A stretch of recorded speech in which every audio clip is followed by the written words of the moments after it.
পৃথিবীতে সব থেকে বড় হিংসাখোর, সব থেকে বড় প্রথম হিংসা কে করেছে জানেন? এই ইবলিস শয়তান। যে ইবলিস শয়তান আমাদের খোলা দুশমন।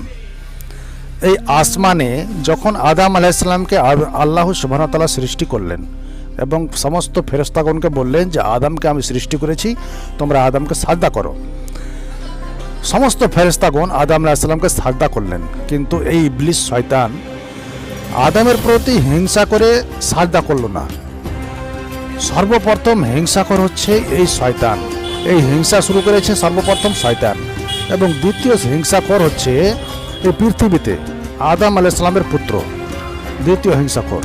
এই তখন থেকে হিংসাখোরের সিলসিলা চলে আসছে। আল্লাহ সুবহানাহু ওয়া তাআলা বলেন, ওয়াইলুল লিকুল্লি হুমাজাতিল লুমাজা, ধ্বংস নিশ্চিত হবেই হবে ওই সমস্ত ব্যক্তি যারা তার সামনে এবং তার পিছনে গীবত করে। এই সমস্ত মানুষ ধ্বংস হবেই হবে, এই সমস্ত হিংসাখোর ধ্বংস হবেই হবে। প্রিয় দর্শক, তা বলছিলাম হিংসা হচ্ছে একটি সব থেকে বড় অপরাধ। এই হিংসা থেকেই সমস্ত গুনার কাজ শুরু হয়। তাই বলছিলাম এই হিংসা করা থেকে বাঁচার চেষ্টা করুন। আসসালামু আলাইকুম রহমতুল্লাহ।